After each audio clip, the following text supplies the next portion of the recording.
For Brazil's most politically disaffected, it seems the pen is now seen as more dangerous than the sword. It wasn't the first time in recent memory that protesters had attempted to storm the chambers of Brazil's Congress. But this small band were calling for a return to military rule, a brutal part of Brazil's past, which ended more than 30 years ago. Former President Dilma Rousseff was one of the leftist leaders who rose from the ashes of Brazil's military dictatorship, and one of those undone within a system rife with corruption that would ultimately replace it.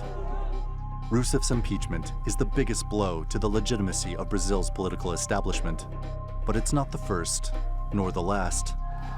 Pay-to-play politics has left much of the country disillusioned about the system itself, with some warning of a return to an era of extremes.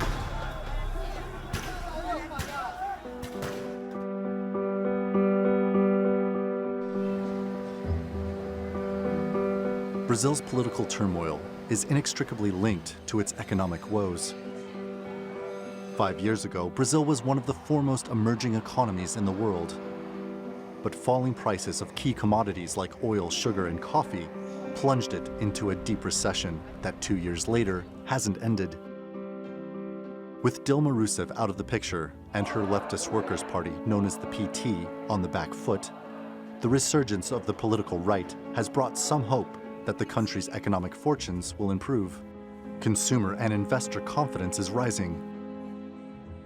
Brazil's government is forecasting 1% growth for the first quarter of next year, after shrinking almost 4% in 2015, and a projected contraction of 3.5% this year. But threatening that recovery is a seemingly unending torrent of corruption investigations that have eroded public trust and brought the country to the edge of a political abyss.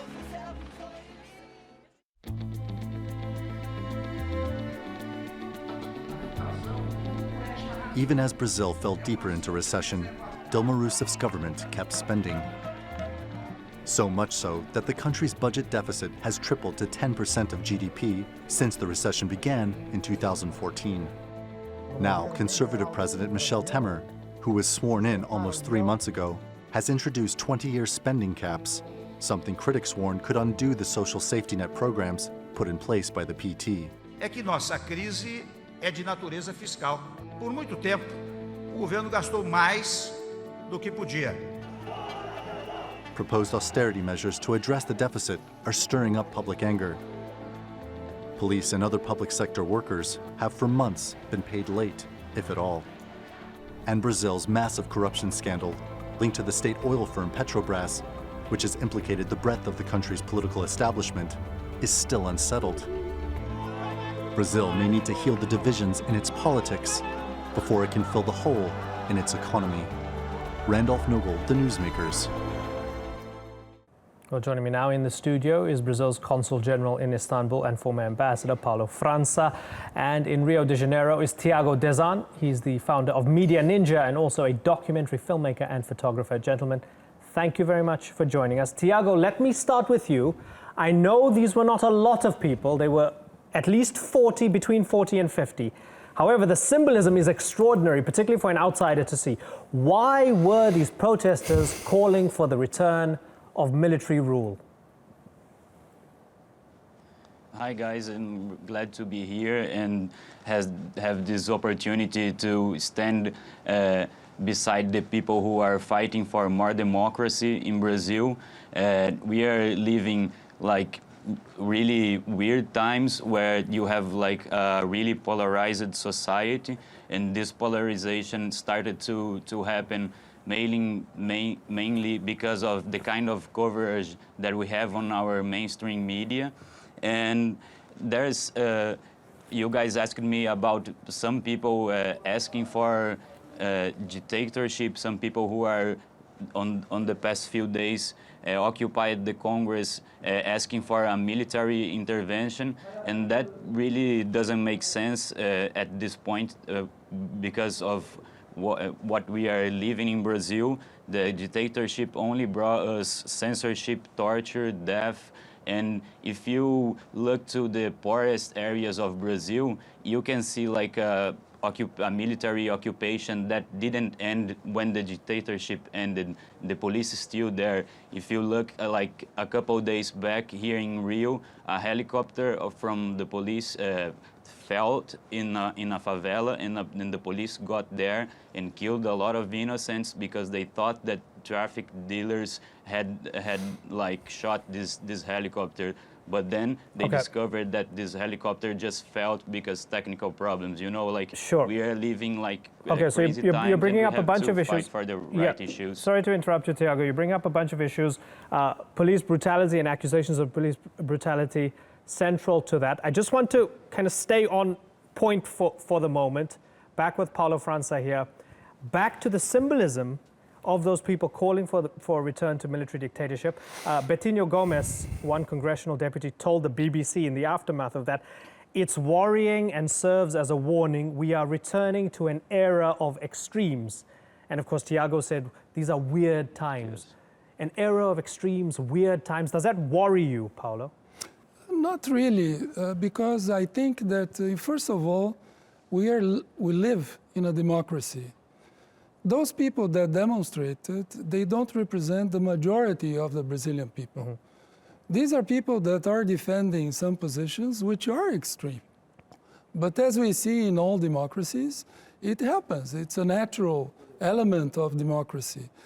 What is important is what is the reverberance that this kind of position has in the society. And I can assure you that there is none. Everybody knows that dictatorship was not positive. Mm-hmm. I lived during the dictatorship. I participated in the students' movement.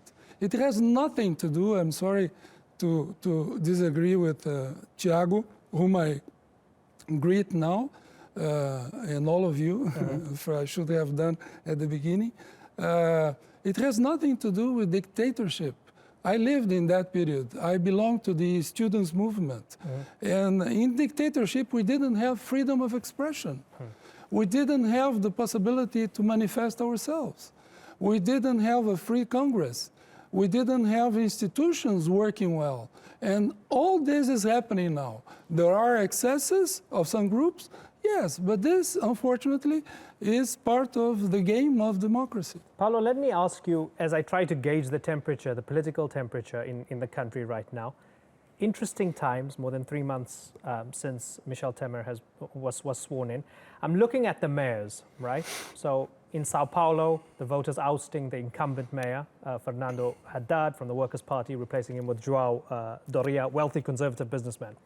And then in Rio, most interestingly, Marcelo Crivella, evangelical, clean, uncorrupted, sort of man of God, at least, to voters, but also very controversial, saying he'll clean up the streets both literally and figuratively, has called homosexuality evil, the Catholic Church demonic. Now, voters in Rio, a place that is notoriously open, sexually and otherwise, and also overwhelmingly Catholic, willing to overlook those sorts of things to vote this man in. What does that say about the times that we're living in now? What's happening politically in Brazil right now? I think we're living in times of change. And we have to understand the process in Brazil. First of all, I think that democracy is working very well. And those that present, positions that are sound to the people are going to be elected. This is part of the electoral process. What happened in these last elections, the mayor's elections, was that the Workers' Party had a very important defeat. But this has to do with the recent history of the Workers' Party. Many Brazilians were frustrated by years that were at a certain point representing going forward, representing moving towards more development. But at the end, all of this was frustrated by recession, by inflation. And let me tell you something, it's not only because the price of the commodities have dropped. It is due to some of the policies that were adopted which were not correct, unfortunately. Now, unfortunately, we lost the connection to Tiago. So it's just us, Paulo. Let's look a little bit at how the politicians right now and the political architecture trying to stabilize the country, stabilize the economy. But the corruption scandals have not ended. So I've got a list here and I'm looking at those currently accused of corruption. The former House Speaker who led the impeachment campaign, now in prison. 3 of the ministers in Michel Temer's first interim cabinet, all of them had to resign. The president has been accused of corruption himself. Dilma herself was undone by corruption. Her lawyers are now presenting evidence saying that the president took bribes from a construction company. Are we entering yet another messy phase of political infighting that can only be bad for the economy? I don't think so. I think what has to be read from this situation is that the institutions are working. And the message that we are giving, not only to Brazil internally, but to the world, is the fact that justice is doing its job. And nobody is above justice. So whomever has made and committed crimes, they are going to be persecuted, they are going to be subject to due process. And if that means the current president goes to jail, would that be good for the country? I doubt it very much. I happened to meet President Michel Temer when I was in Palestine. He visited as vice president. He is a very honored man. He is trying, he knows that he is running an interim government. He has to deliver this government in December 2018 to the one that will be elected then. See, there still seems to be a prevailing atmosphere amongst Dilma Rousseff fans, supporters, that you say the institutions are working. They believe the institutions are rigged and rigged against her. They believe it was a coup. They believe it was unfair. What can this government do to make them believe otherwise? I think what it's doing is not intervening in the process. You just mentioned that some of his ministers have been accused of few things.